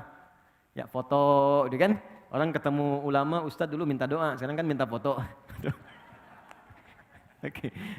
Ada yang pasang status macam-macam. Jadi dulu tuh zaman dulu nggak ada foto, nggak ada handphone. Makanya tahu Imam Ahmad, terdengar namanya, tapi nggak pernah lihat orangnya. Dan ini marbot nggak kenal. Itu Imam Ahmad, keluar aja katanya. Imam Ahmad pun nggak bilang saya Imam Ahmad, tidak. Beliau tahu fikihnya, ini boleh istirahat dalam masjid di wilayah tertentu, disuruh keluar. Kata Imam Ahmad, saya sedikit aja keluar, barwah katanya, barwah itu lebih kasar. Maka duduk di luar, di pelatarannya. Orang itu datang lagi, rawah, itu paling kasar. Jadi kalau ukhruj masih sopan keluar. Barwah kasar, rawah itu keluar dengan rohnya sekalian. Di Anda keluar, rohnya pun jangan di sini, pergi. Jadi kalau Anda nanti sedang umrah atau haji, ibu sedang sholat dekat Ka'bah, ada petugas bilang, Bu, ibu, ukhruj, ya. Nah, ini diminta keluar, jangan bertahan. Barwah, lebih kasar. Rawah, itu kasar banget. Rawah, bukan rawah, saya Aminah. Itu diusir namanya, ya. Pergi sama rohnya sekalian. Maka pergi beliau, begitu jalan, lewati tempat tukang roti tadi, makhbaz. Si tukang roti lihat dipanggil, Syekh sini kayaknya capek, istirahat di sini. Beliau istirahat. Saat duduk itulah istirahat, tukang roti itu meneruskan kembali pekerjaannya. Dia bilang astagfirullah, astagfirullah. Imam Ahmad lihat, Imam Ahmad itu tahu betul, istighfar itu mendatangkan cinta Allah. Cuman ingin menguji si tukang roti itu. Kata beliau, yes Sayyid, Tuhan, aku lihat engkau setiap pegang adonan astagfirullah, bikin adonan astagfirullah, apa manfaatnya? Kata tukang roti itu, wallahi, dengan kalimat ini, tidak pernah aku meminta permintaan kepada Allah, kecuali semuanya dikabulkan. Wallahi, kata tukang roti, bayangkan, seorang tukang roti, bukan ustaz, bukan kiai, dia mengatakan, setiap saya mengucapkan kalimat ini, saya meminta sesuatu kepada Allah, tidak pernah saya memohon kecuali dikabulkan. Cuman sampai sekarang, satu aja yang belum terkabul katanya. Apa itu kata Imam Ahmad? Wallahi saya berdoa kepada Allah, ya Allah, sebelum saya wafat atau dia wafat, tolong pertemukan saya langsung dengan Imam Ahmad bin Hambal. Imma saya wafat lebih dulu atau beliau wafat lebih dulu. Tolong sebelum kami wafat pertemukan kami. Kata Imam Ahmad, Allahu Akbar, karena istighfar kamu ini saya datang ke sini. Karena istighfar kamu ini saya tiba-tiba pengen ke sini. Saya istighfar kamu ini saya sampai dikeluarkan dari masjid, Pak, itu rumah Allah. Hanya untuk diantarkan kepada tempatmu karena istighfarmu. Allahu Akbar. Dan jangan lakukan itu pada saya. Ini. Tapi kalimat ini, itu bukan kalimat yang sekedar diucapkan di lisan, bukan. Kalimat yang disertai dengan penghayatan pada jiwa. Untuk mendapatkan cinta. Karena cinta itu muaranya hati, ke jiwa. Lihat sini, fokus. Ya Allah ampuni saya. Berarti minta apa? Minta ampun. Kalau minta ampun berarti ada yang apa? Yang salah kan? Kalau salah berarti apa? Dosa kan? Oke, sekarang kalau kita sudah paham ini, artinya kita minta ampun karena merasa salah. Mustahil orang minta ampun kalau nggak ada salah. Anak Anda nggak akan minta maaf pada orang tuanya kalau nggak ada kesalahan. Istri nggak akan minta maaf pada suami atau sebaliknya kalau nggak ada salah. Maka kita pun ketika mengatakan Rabbighfirli, ya Allah ampuni saya, karena kita merasa salah. Karena itulah kata para pakar fikih, ahli fikih fuqaha, ketika Anda mengucapkan kalimat Rabbighfirli, maka sertakan di hati kita, rasakan kesalahan apa yang pernah diperbuat sampai duduk di antara dua sujud itu. Tuh, sampai nangis anak. Oke. Bukankah Anda tadi berjanji untuk patuh dalam sujud? Saya patuh, mata saya akan melihat yang baik. Ternyata ketika sudah selesai sholat, mata melihat yang tidak baik. Telinga akan mendengar yang baik. Ternyata telinga salah dengar kan? Salah enggak? Salah kan? Makanya ketika bangkit itu, Anda katakan Rabbighfirli, Rabbighfirli. Mohon izin, maaf sekali kalau kalimat ini kurang menyenangkan. Ketika Anda katakan Rabbighfirli, segera rasakan kesalahan apa yang pernah dikerjakan dari ujung kepala sampai ujung kaki. Mata pernah salah lihat apa? Telinga salah dengar apa? Sampai ke ujung kaki. Kalau itu bisa diucapkan dengan benar, satu kalimat ini saja, itu sudah bisa mendatangkan cinta Allah Subhanahu wa Ta'ala. Kalau cinta Allah sudah diberikan kepada kita, maka yang 7 akan otomatis mengikuti. warhamni akan disayang Allah. Wajburni akan dijaga dari orang yang mengganggu. Maaf, kata Al-Quran, orang yang berkarir itu tidak akan selamanya mulus. Kadang di atas, kadang di bawah. Kadang ada gangguan, kadang yang iseng. Maka Allah turunkan sifatnya namanya Al-Jabbar. Untuk melindungi hambanya yang dijahili oleh orang lain dalam aktivitasnya. Cara meminta perlindungannya, wajburni. Warfa'ni, diangkat derajat. Di apapun profesi Anda, pebisnis yang paling tinggi. Ya, kedudukan yang paling tinggi, yang baik. Kemudian teruskan, ada kalimat warzukni, rizki. Rizki itu jangan diartikan dengan uang semata, tidak. Kesehatan rizki. Ya, Anda sehat, rizki. Pilih mana? Pilih mana teman-teman? Mohon izin, kan kaya tapi sakit atau miskin tapi sehat? Kaya tapi sehat. Nah, berarti kan sehat itu penting kan? Ya, ketenangan itu rizki. Tenangan rizki, sama aja. Pilih mana? Kaya tapi gelisah atau miskin tapi tenang? Cepat. Nah, berarti ketenangan itu rizki. Ya, kekayaan yang menghadirkan kegelisahan berarti tidak menikmati kekayaan itu. Makanya pencuri itu sebetulnya nggak kaya. Karena setiap dia mencuri hatinya gelisah. Ya, hatinya gelisah. Koruptor itu nggak kaya karena setiap dia ngambil itu gelisah jiwanya. Dan ketika gelisah itu berarti dia masih miskin. Karena dia membutuhkan sesuatu yang nggak dia dapatkan. Ayo teruskan, warzukni. Kemudian wahdini, berikan hidayah. Hidayah itu segala hal yang baik dalam hidup. Makanya ada doa yang diajarkan Nabi kepada Al-Husain dan Al-Hasan. Al-Hasan yang menerima, kemudian Ibnu Umar, Allahumma hdini fiman hadait, wa'afini fiman afait, wa tawallani fiman tawallait. Ya Allah, berikan aku petunjuk kebaikan dan tempatkan aku di tempat orang-orang baik. Allahumma hdini fiman hadait. Jadi kalau menikah, ketemu pasangan baik. Maaf, kalau di kantor, ketemu orang baik. Kalau bekerja, ketemu orang baik. Itu yang dimaksud, Allahumma hdini fiman hadait. Kalau Anda persingkat, wahdini, ya Allah tunjukkan aku pada orang-orang baik. Ya, jadi ini tuh datang sendiri. Jadi kalau orang sudah diampuni dosanya oleh Allah, yang ini datang seketika. Wa'afini, sehatkan aku, jauhkan dari penyakit-penyakit yang merusak, mengganggu untuk ibadah. Wa'afu anni, maafkan aku. Kenapa ini menjadi tambahan? Karena sudah tercakup di sini. Tapi kalau mau dispesifikan, disebutkan nggak ada masalah. Jelas ya? Baik, jadi teman-teman sekalian, kuncinya di sini yang ini akan mengikuti. Kapan ini diberikan? Kalau sujudnya sempurna. Kalau sujudnya sempurna. Nah, terakhir, orang yang sudah diampuni oleh Allah, maka cirinya ada dua. Pertama, dia akan merasa tidak suka dengan perbuatan buruk yang pernah menimpa atau terjadi kepadanya sebelum dia bertobat. Jadi kalau sudah disebutkan lagi nggak enak. Biasa mata melihat sesuatu yang nggak bagus, disebutkan dari tayangan nih, saya nggak mau, jangan sebut itu lagi. Atau berbuat sesuatu yang nggak bagus, datang ke tempat yang nggak baik, melakukan sesuatu yang dilarang. Begitu diceritakan nggak enak, jangan sebut itu lagi. Saya sudah berubah sekarang. Yang kedua, ciri yang kedua, selalu taubat disandingkan dengan islah. Taba wa aslaha, taba wa aslaha. Dia memperbaiki diri dengan mengerjakan perbuatan yang lebih bermanfaat. Berbahagialah kalau Anda sekarang sudah mulai pengen ke majlis ta'lim, ikut kajian. Artinya Allah sudah menginginkan kita baik. Jadi kalau Allah ingin kita baik, kitanya nggak berubah baik, lantas apa yang bisa membuat kita berubah jadi baik? Itu poinnya. Nikmati itu dan tolong jangan samakan level dengan yang lain. Ya, Anda kalau ingin mengukur, ukur dengan diri Anda. Jangan samakan dengan yang lain. Karena Allah ketika memberikan penilaian, ukurannya pribadi kita. Kita boleh kemudian merasa iri, ghibthah namanya, dengan kesolehan orang. Tapi jangan mengukur kesalehan orang lain untuk menilai diri kita soleh. Tapi kita bisa berlomba untuk mencapai apa yang telah dihasilkan. Anda hijrah, belum hafal Quran. Jangan diukur kalau hijrah itu harus hafal Quran. Ukurannya saya lebih baik daripada kemarin. Ketika Anda meninggalkan perbuatan buruk itu jadi baik, itulah Anda. Solehnya Anda di situ. Tapi kalau Anda ingin mulai menghafal Quran, jadi plus untuk kita. Itu yang disebut ghibthah dalam hadis. Maka dari itu teman-teman, saya simpulkan, kalau orang sudah benar diampuni, maka dirinya, singkatnya, akan dijaga oleh Allah dari perbuatan maksiat. Pertanyaan saya, bukankah Anda mengucapkan Rabbighfirli, Rabbighfirli, Rabbighfirli berapa kali dalam sehari? Zuhur 2 kali, Asar 2 kali, Maghrib 2 kali, Isya 2 kali, 8, Subuh sekali, 9 kali. Anda sudah memohon minta ampun kepada Allah 9 kali dalam sehari paling minimal.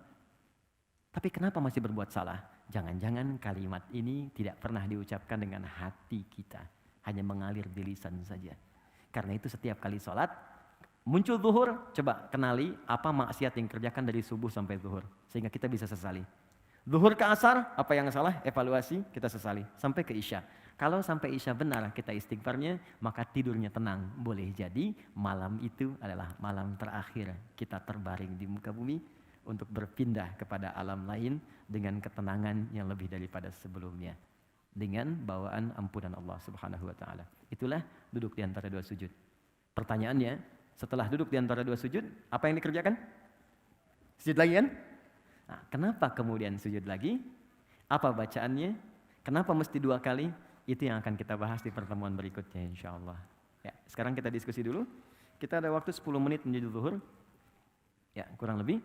Saya perkenankan teman-teman kalau ada yang ingin bertanya atau kita berdiskusi, saya sampaikan. Silakan. Assalamualaikum Ustadz. Waalaikumsalam warahmatullahi wabarakatuh. Tadi kan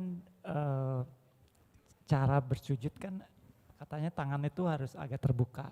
Bagaimana di saat sholat jamaah kan kita kan agak mepet ya. Terbatas gitu ruangnya.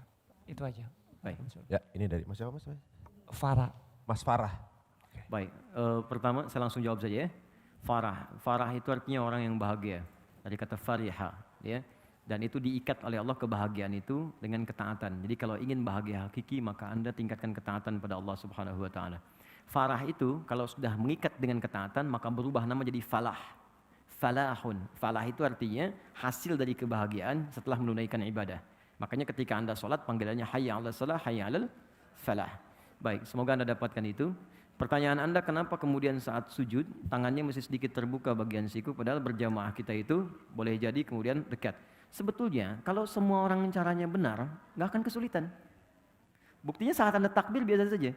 Jadi kalau semua orang caranya benar, kan Nabi itu sederhana. Ketika Anda sujud, lebar tangannya selebar takbir. Dilakukan tangan caranya ketika sujud selebar takbir. Di takbir ini kan begini, bukan begini. Ya? Begini kan? Takbir begini, bisa di bahu, bisa sejajar dengan daun telinga. Dan ini ketika sujud tidak ada yang berubah. Segini saja. Jadi ketika takbir kan begini, tangan dibuka kan? Ya kan? Allahu Akbar. Ya kan? Tangan di sini kan? Oke? Baik. Bagi yang perempuan, sama, tidak ada beda dengan laki-laki. Cuman di kalangan Asy-Syafi'iyah, ada yang berpendapat perempuan sedikit rapatkan begini. Kapan fatwa itu muncul? Dalam kondisi ketika kain yang dia gunakan menutup secara terbatas. Karena dulu nggak seperti sekarang, ada mukena macam-macam. Makanya ketika dibuka begini tersingkap sebagian kainnya. Karena itu dirapatkan seperti ini. Tapi dalam sujud sepakat itu kemudian dibuka seperti ini. Dibuka yang dimaksudkan bukan dibuka berlebihan seperti ini, tidak. Apalagi begini, tidak. Jadi dibuka standar saat takbir begini. Supaya ada ruang untuk bernafas dan tangan tidak menutup ke sini. Apa prinsipnya? Sebab kalau prinsipnya tangan itu dirapatkan seperti ini, kemudian dibawa ke sujud, maka ini akan menutup diafragma yang menghambat kita bernafas dengan sempurna. Sudah posisi sujud darah berkumpul di otak, nafas kemudian ditarik, makanya ketika bangun kan ada terengah-engah. Karena semua darah diarahkan ke otak. Ini ditutup begini, makanya ketika ada orang yang menutup, Nabi langsung marah, jangan lakukan. Buka. Kalau bisa anak kambing bisa lewat kata Nabi. Itu di zaman Nabi. Karena itu bukan berarti ketika Anda sujud, membuka berlebihan begini, tidak. Yang dimaksudkan buka saja sedikit, ya kan? Sampai terbuka sehingga kita bisa bernafas dengan baik, itu maksudnya. Jelas ya? Baik, jadi ini disamakan dulu persepsinya. Kalau semuanya agak beda-beda, ada yang begini, ya itu jadi masalah. Ya kan? Jadi poinnya seperti tadi ya. Allah Ta'ala a'lam bissawab. Ada yang selain? Silakan Fadl dari teman-teman Afwad. Assalamualaikum warahmatullahi wabarakatuh. Waalaikumsalam warahmatullahi wabarakatuh. Ustadz, saya mau nanya apakah niat itu harus dilafalkan atau enggak? Baik. Kalau niat wudhu itu harus dilafalkan apa enggak? Dan kalau misalnya wudhunya di dalam kamar mandi kan kita nggak boleh mengucapkan kalimat Allah. Itu bagaimana Ustadz? Baik. Pertama ada niat, yang kedua ada pelafazan. Allah barik fik. Baik. Niat itu pekerjaan hati. Al-Imam Syafi'i mengatakan an-niyatu mahalluha fil qalbi, muqtarinan bit takbir. Niat itu adanya di tempatnya di hati dan bersamaan dengan takbir. Jadi ketika kita bertakbir dalam sholat misalnya Allahu Akbar, begitu mengucapkan Allah, hati kita menunjukkan ya Allah saya akan sholat zuhur 4 rakaat. Ya Allah, saya akan salat subuh 2 rakaat. Bahasa Arabnya usolli fardhu dhuhri 4 rakaat, usolli fardhu subhi rakaatin. Jadi begitu tangan bertakbir, lisan mengucapkan Allahu Akbar, hati berniat. Jelas sampai sini? Nah, kalau itu kemudian dilafadzkan, maka lafadz itu sesungguhnya bukan niat, tapi lafadz itu kalimat yang diucapkan untuk menguatkan niat. Apa di antara contoh ibadahnya? Haji dan umrah. Ketika haji dan umrah, itu niatnya diucapkan. Talaffuz bin niat untuk menguatkan niat. Biasanya ketika ada itu dilafadzkan, itu ibadahnya bukan ibadah standar, tapi ibadah yang membutuhkan motivasi 2 kali lipat sampai harus diucapkan. Itu cuma di Islam tuh. Jadi kalau Anda sedang mengalami goncangan yang kuat untuk mengatasi keraguan kegelisahan kita, maka keluarkan lewat ucapan. Saya yakin bisa, saya yakin bisa. Masalah ini tuntas. Itu teorinya di Islam. Katakan. Makanya sering di Quran tuh kul, katakan, ekspresikan, tuliskan. Itu di kita. Yang pakai sekarang orang Jepang. Kamu bisa, kamu bisa. Ada benteng Takeshi dulu kan, kamu bisa. Sekarang orang Korea nyusul Jepang karena perkataan. Lebih daripada Nihon, lebih daripada Nippon. Orang Jepang punya Honda, dia punya Hyundai. Terus, sampai sekarang nyusul. Nah makanya dicontohkan lewat ibadah, itu filosofinya demikian. Jadi ketika kita haji, umrah, labbaik Allahumma hajjan, labbaik Allahumma umratan. Dilafadzkan untuk menguatkan motivasi niat kita. Niatnya tetap bersemayam dalam jiwanya, dilafadzkan untuk menguatkannya. Nah kasus lafadz niat itu muncul, itu kasusnya muncul di masa abad-abad para orang-orang saleh setelah peninggal Nabi sallallahu alaihi wasallam, peninggal sahabat, di tabi'in, kemudian ada pembahasan fikih. Ya, itu di mazhab Syafi'i kemudian memberikan pandangan. Apa pembahasan fikihnya? Ada seseorang yang ingin menunaikan salat, jadi dia nggak bisa khusyuk. Baru takbir nggak bisa fokus lagi. Baru takbir nggak bisa lagi. Maka kemudian diajarkan, coba baca ta'awudz. Dia baca ta'awudz nggak fokus juga. Maka diajarkanlah lafadzkan niatmu untuk menguatkan apa yang kau sampaikan dalam jiwamu. Di niatmu di hatimu, lafadz itu membantu menguatkan niatmu. Di lafadz itu bukan niat. Kalaupun Anda melafadzkan misalnya atau tidak sama sekali, tidak akan menggugurkan niat yang sudah ada dalam hati. Jadi kalau Anda nggak lafadzkan pun atau dilafadzkan, itu bukan syarat sholat. Jadi dalam kasus ketika Anda ragu, ya, Anda khawatir gelisah, lafadzkan untuk menguatkan niat. Tapi kalau nggak ada misalnya sama sekali kegelisahan, nggak harus dilafadzkan, silahkan. Cukup dalam hatinya, usolli dalam hatinya, atau dengan bahasanya, dia bertakbir, langsung mengalir di situ. Jadi ini pembahasan untuk meniatkan, melafadzkan niat, itu cukup di dalam hatinya, kecuali ada kegelisahan atau kekhawatiran, baru dia lafadzkan. Yang kedua, tentang doa. Doa itu dibagi 2. Ada yang dijaharkan, ada yang disirkan. Dijaharkan banyak doanya. Contoh Quran surah ke-40 ayat 60. Wa qala rabbukum ud'uni astajib lakum. Kata Allah, berdoa aku jawab. Bagaimana cara berdoanya? Ungkapkan, katakan. Quran surah 17 ayat 110. Qulidullah, sebut ya Allah. Awid'ur Rahman atau Ar-Rahman. Ayyamma tad'u falahul asmaul husna. Atau Anda punya kebutuhan tertentu, sebut nama Allah yang khusus. Misal, ya Allah lapangkan rezeki saya. Sebut ya Allah ya Razzaq. Mohon lapangkan rezeki saya. Anda pengen dimudahkan ilmu, ya Allah yang alim. Ajarkan anak saya pengetahuan. Nah, silahkan Anda ucapkan, boleh. Tapi ada kondisi tertentu yang doa itu cukup disampaikan di hati saja. Tidak perlu dilafadzkan. Contoh, saat Anda misalnya berwudu di tempat yang khusus. Nggak ada keran terbuka, adanya di toilet. Sedangkan di toilet itu nggak boleh kita melafadzkan kalimat-kalimat thayyibah, maka cukup dalam hati.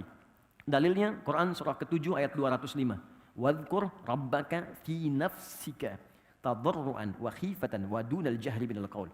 Silahkan sebut nama Allah, berdoa dalam hatimu dengan sepenuh kekhusyuan dan jiwa. Minta kepada Allah apa yang kau harapkan. Jadi ketika Anda masuk di toilet, Anda kemudian harus berwudu dan memang nggak ada tempat lain kecuali itu, maka dalam hati Anda katakan Bismillahirrahmanirrahim. Ya?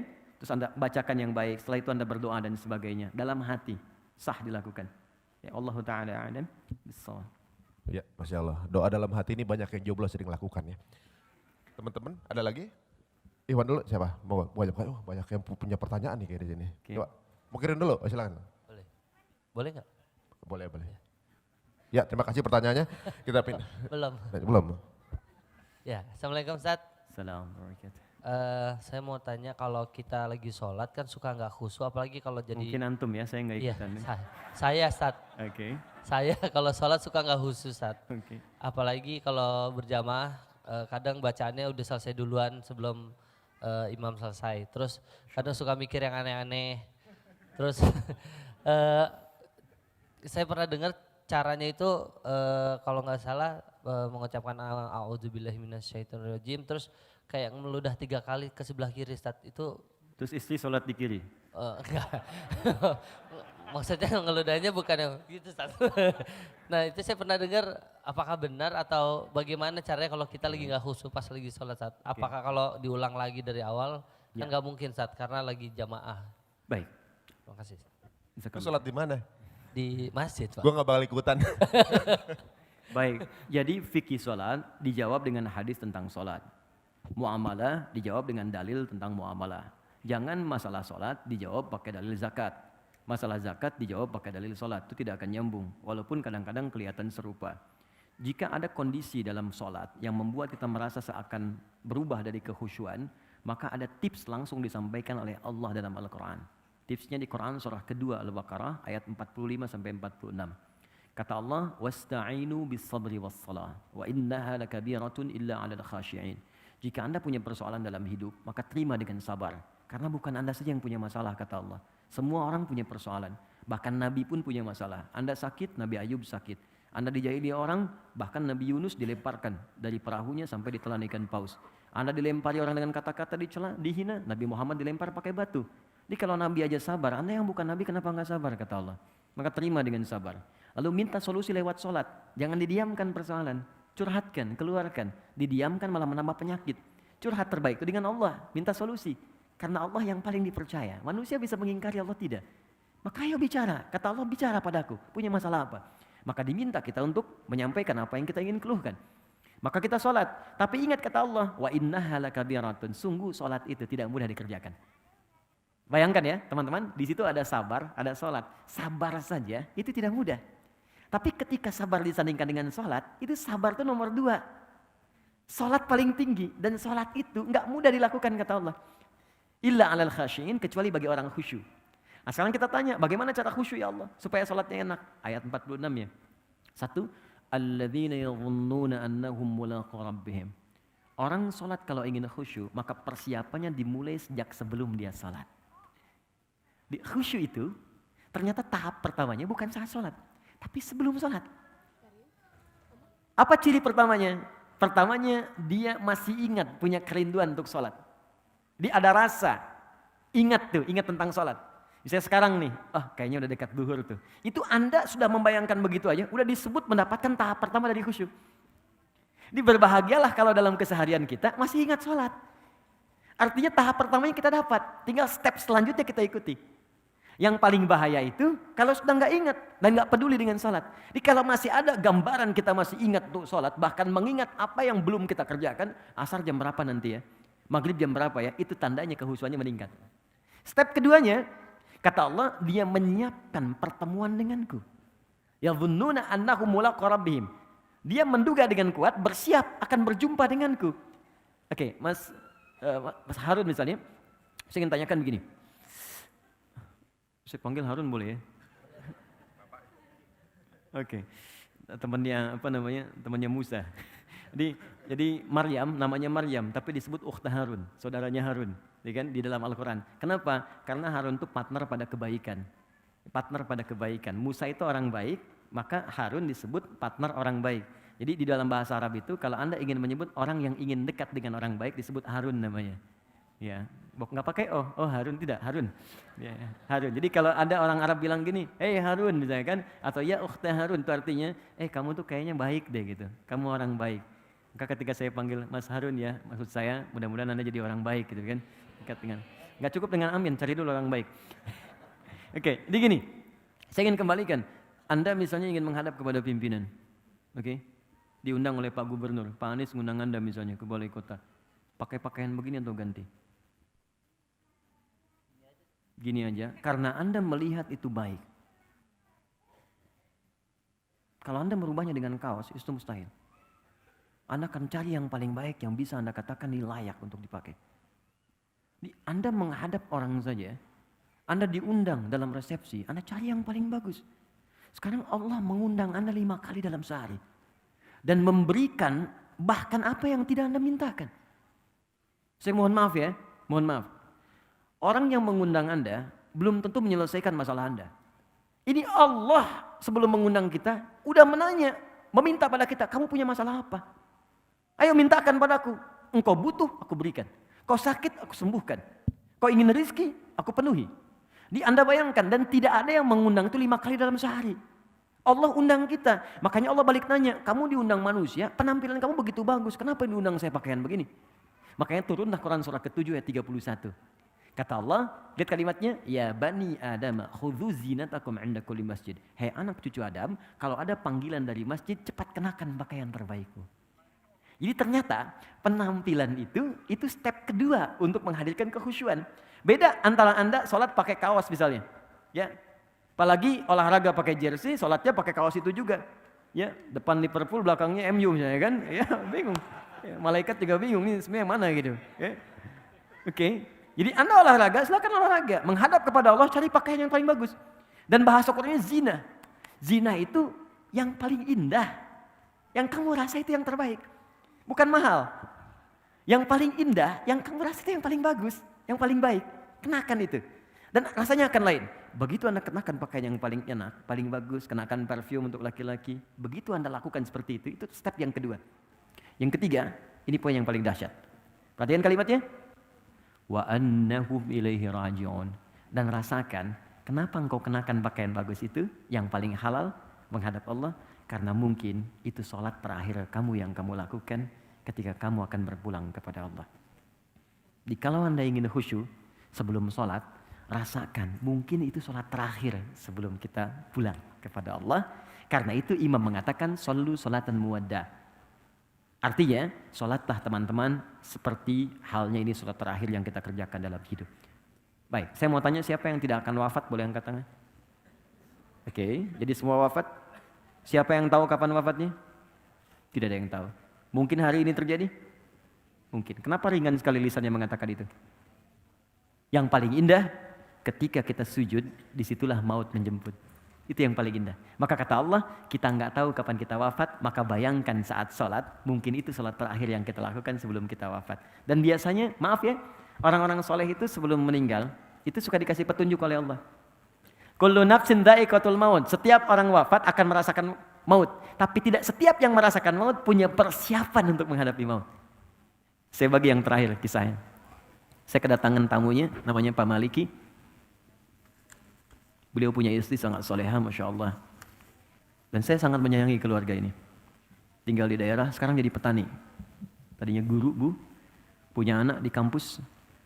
Anaknya memutuskan untuk berhenti kuliah. Untuk berbakti pada ibunya. Ibunya kena diabetes. Dan sudah berpengaruh pada organ. Jadi mata udah nggak bisa melihat jelas. Telinga sudah tidak bisa mendengar dengan baik. Dan gigi sudah mulai copot ya. Satu.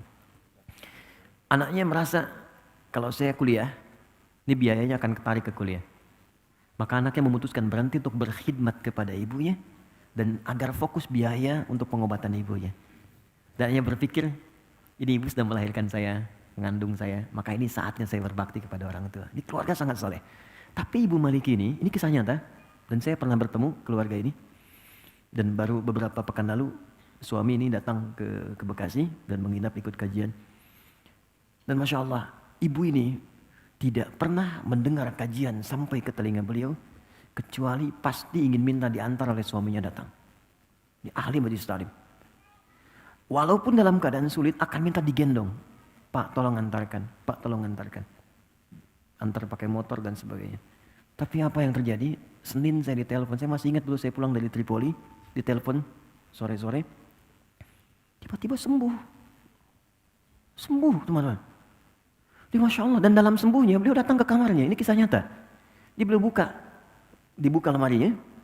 Terus cari pakaian paling bagus. Dipakai oleh beliau dandan gitu. Udah gitu masuk ke ruangan tengah, dipanggil anak-anaknya dengan suaminya.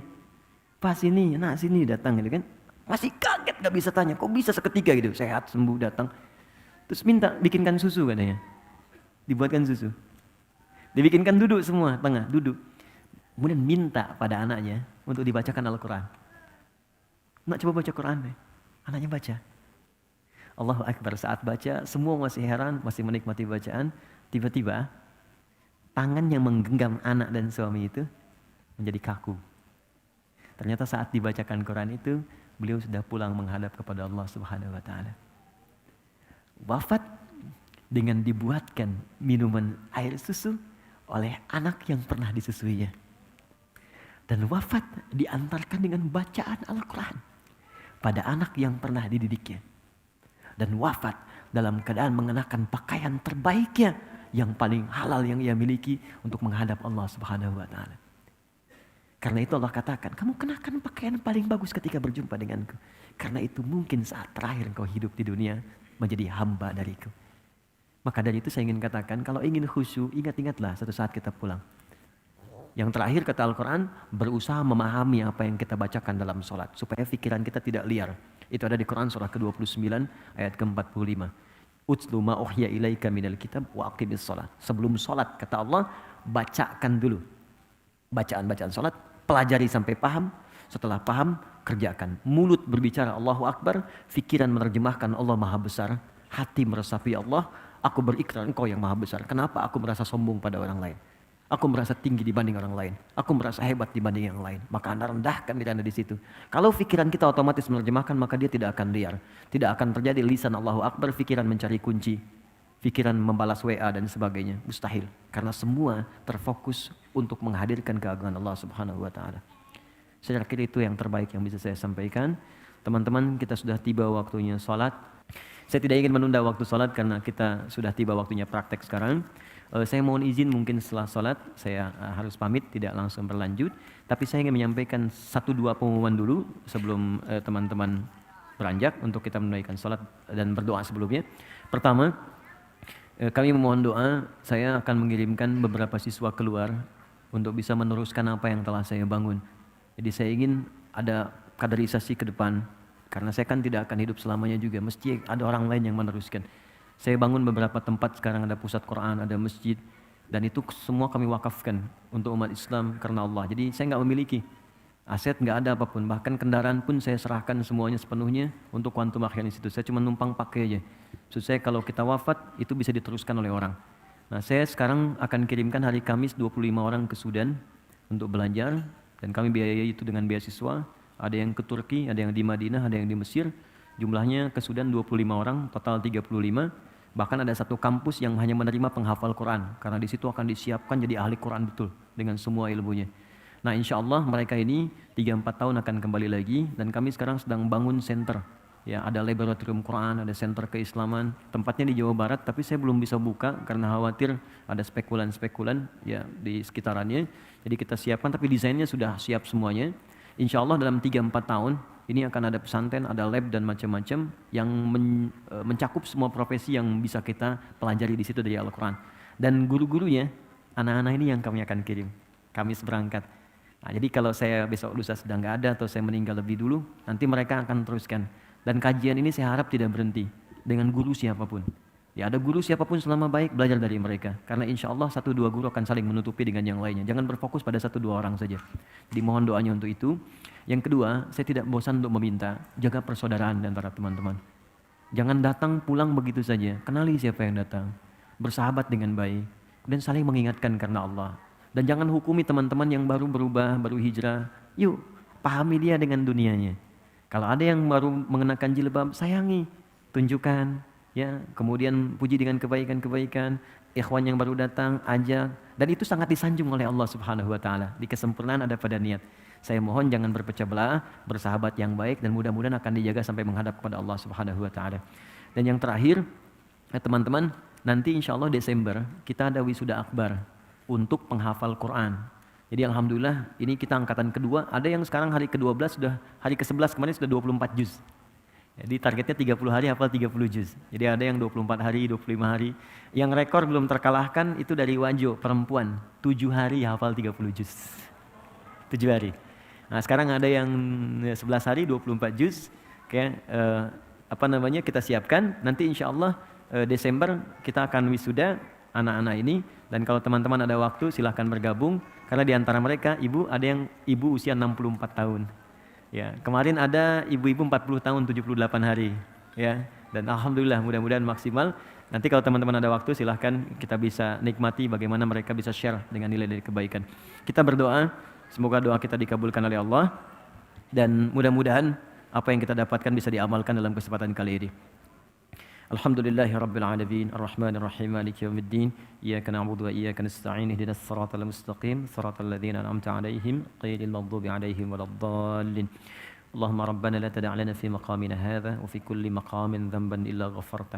Ya Allah, kami mohon ya Allah, kami mengakui kami tidak sempurna, banyak berbuat kesalahan dan dosa. Jika ada satu pun hamba-Mu di tempat ini yang datang dengan lumuran dosa, kami mohon ya Allah dengan keikhlasan amalnya, jangan biarkan dia meninggalkan ruangan ini kecuali Engkau telah ampuni seluruh dosa-dosanya. Allahumma wala hamman illa farajtah. Ya Allah, kami manusia biasa yang mungkin gelisah dalam kehidupan. Maka kami mohon kepadamu, jika ada satupun hamba-Mu berada di ruangan ini yang tengah merasa gelisah dalam jiwanya, jangan biarkan dia meninggalkan tempat ini kecuali Engkau telah tenangkan keadaan hatinya. Allahumma wala asiran illa yassartah. Ya Allah, kami mohon jika ada siapapun hamba-Mu yang tengah mengalami kesulitan saat ini, sulit di rumah tangganya, pekerjaannya, atau kehidupan sosialnya, maka mohon dengan sifat kasih dan sayang-Mu, mohon angkat dan ringankan segala persoalan hidupnya ya Arhamar Rahimin. Allahumma wala maridan illa syafaitah. Duhai Allah, jika ada yang Kau uji dengan penyakit seberat apapun, dekat ataupun jauh, keluarga ataupun tetangga, mohon angkat dan sembuhkan penyakitnya ya Rabbal Alamin. Allahumma hdina wa wafiqna fi kulli a'malina, asli ahwalana nuqarriba ilaik ya Rabbal Alamin. Ya Allah, mohon ya Allah, kami ingin berubah menjadi lebih baik. Beri kesempatan kami untuk menjadi lebih baik dalam pandangan-Mu. Kami mohon ya Allah, bimbing kami, berikan kami hidayah. Jadikan hidup kami lebih baik daripada hari-hari sebelumnya. Tawaffana muslimin wa alhaqna bis salihin. Ya Allah, kami sadar kami akan wafat. Maka kami mohon ya Rabb, jangan sampai kami wafat kecuali menjadi hamba yang patuh kepada-Mu. Allah, jangan wafatkan kami dalam keadaan bermaksiat. Allahumma tubna ilaika taubatan nasuha. Ya Allah, kami mohon, kami ingin bertobat kepada-Mu dengan tobat yang benar. Mohon bimbing kepada kami, tunjukkan bagaimana cara kami bertobat dengan baik ya Arhamar Rahimin. Jauhkan kami dari pengaruh-pengaruh keburukan yang bisa merusak tobat kami di hadapan-Mu ya Rabb. Allahumma ya Arhamar Rahimin, idza kana hunalikal asad min jiwarina wa ailatina min aqribina wa ashabina idhim liyatubu ilaik ya Rabbal Alamin. Ya Allah, kami mohon jika ada kerabat kami, teman kami yang kami sayangi, keluarga kami, tetangga kami jauh atau dekat, kami mohon ya Allah, jika mereka masih jauh dari-Mu dan senang berbuat maksiat, mohon mereka kawan kami, mereka keluarga kami, jangan pisahkan kami di akhirat ya Allah. Bimbing mereka untuk bertobat sebelum mereka wafat ya Arhamar Rahimin. Sadarkan bahwa mereka akan berpulang kepadamu ya Rabbal Alamin. Allahumma ya Rabb, Allahumma ya Arhamar Rahimin, jami'na ma'ilatina ya Rabbal Alamin fi jannatika na'im ma'a Rasulil Mustafa Muhammadin sallallahu alaihi wasallam. Ya Allah, kami mohon, kami merindukan perjumpaan dengan Rasulullah sallallahu alaihi wasallam yang tidak kami tatap di dunia, yang tidak kami lihat di mimpi. Maka kami mohon ya Allah, jika kelak Engkau hendaki kami masuk ke dalam surga, pertemukan kami dengan Rasulullah sallallahu alaihi wasallam bersama ayah ibu kami ya Allah, anak cucu kami, kerabat kami, tetangga kami, dengan orang-orang soleh yang Engkau ridai. Allahumma ya Arhamar Rahimin, inna nas'aluka khaira ma sa'alaka Rasulukal Mustafa Muhammad sallallahu alaihi wasallam wa na'udzubika min kulli ma sta'adha bika anhu Rasulukal Mustafa Muhammad sallallahu alaihi wasallam waj'al baqiyat hayatina hayatan thayyibah. Ya Allah, kami mohon jika memang kami masih ada peluang untuk hidup pada lembaran hari-hari ke depan, maka mohon jadikan sisa hidup kami sisa hidup yang lebih baik dari sebelumnya. Wa idza kana hadzal yawm min akhir hayatina faj'al ya Allah akhir hayatina husnal khatimah. Namun kami mohon ya Allah, jika memang ini hari terakhir kami hidup dan kami harus wafat di hari ini, kami mohon jadikan wafat kami husnul khatimah. Jadikan wafat kami husnul khatimah. Allahumma khaffif lisanana li naqula kalimat at-tauhid la ilaha illallah Muhammadur Rasulullah. Ya Allah, kami mohon ringankan lisan kami dalam sakaratul maut kami untuk mengucapkan kalimat tauhid la ilaha illallah Muhammadur Rasulullah. Allahumma ajib kalimatana biqaulika ya ayyatuhan nafsul mutmainnah irji'i ila rabbika radiyatan mardiyah fadkhuli fi ibadi wadkhuli jannati. Ya Allah, kami mohon jawab ya Allah kalimat kami dengan panggilan-Mu yang indah. Hei jiwa-jiwa yang tenang, saatnya kamu pulang. Aku ridha dengan amalmu dan Engkau pun akan ridha dengan pemberianku. Cepat pulang, aku siapkan surga untukmu. Engkau akan jadi hamba-Ku yang aku nilai saleh dalam kehidupanmu. Allahumma ya Rabb, laqad asayna walidina wa asayna ya Allah azwajana wa asayna auladana wa dhurriyyatana. Allahumma tubna ilaika ya Arhamar Rahimin. Ya Allah, kami telah berbuat maksiat yang tak terlukiskan bahkan kepada kedua orang tua kami. Ya Allah, kepada suami istri kami. Ya Allah, kepada anak-anak kami, tetangga kami. Jika mereka masih hidup, ya Allah, berikan kami kesempatan untuk memohon maaf kepada keduanya. Jika mereka telah wafat, bimbing kami untuk beramal soleh agar memberikan cahaya bagi keduanya. Allahumma, kami mohon ampun jika memang kesalahan di anak-anak kami karena dosa kami. Engkau sayang terhubung di keluarga kami karena perbuatan kami, maka mohon ampuni dosa-dosa kami ya arhamar rahimin. Allahumma laqad da'awnaka kama amartana fa'ajib du'ana kama wa'adtana. Ya Allah, Engkau perintahkan kami datang untuk belajar. Engkau perintahkan kami berdoa, kami mohon dengan segala air mata yang mengalir. Dan Engkau berjanji untuk mengabulkan doa kami. Kami telah tunaikan doa kami. Kami telah belajar seperti apa yang Engkau perintahkan, maka mohon kabulkan seperti apa yang telah Engkau janjikan. Ya Allah, jika dengan semua ini belum sanggup dan belum mampu mengabulkan apa yang telah Engkau janjikan, maka mohon tunjukkan pada kami dengan saat ini seperti apa lagi kami mesti memohon kepadamu agar Engkau kabulkan apa yang kami mohonkan. Allahumma rabbana atina fid dunya hasanah wa fil akhirati hasanah wa qina adzabannar bifadlika subhana rabbika rabbil izzati amma yasifun wa salamun alal mursalin subhanakallahumma wa bihamdika asyhadu an la ilaha illa anta nastaghfiruka wa natubu ilaik wa akhiru da'wana alhamdulillahi rabbil alamin.